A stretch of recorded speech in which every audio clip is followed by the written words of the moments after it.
Annenin kimliği.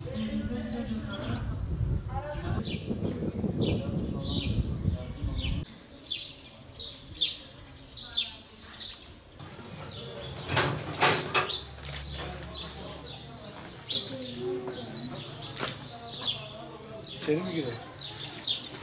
İyi oldu.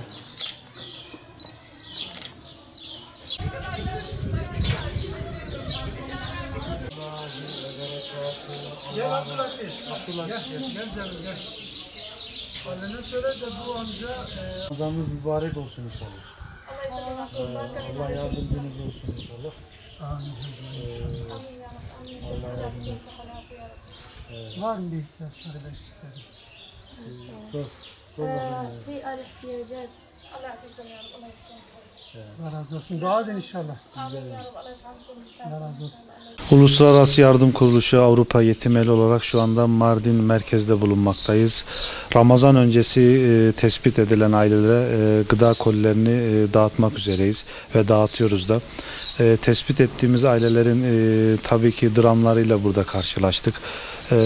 Yetim çocukları gördük. Yetim çocukların annesinin hasta olduklarını, geçinemediklerini gördük. Bizler de tespit edilen ailelere inşallah Ramazan öncesi gıda kolilerini dağıtıp ve Ramazan boyunca inşallah bu gıda kolilerini dağıtıp en az bir nebze olsun Ramazan'da onların ihtiyaçlarını gidermek, onların sıkıntılarını gidermek, rahat bir şekilde Ramazanlarını geçirmek için inşallah hayır sahiplerinin bize verdikleri hayırları gelip buralarda Mardin'de dağıtmaya devam ediyoruz inşallah.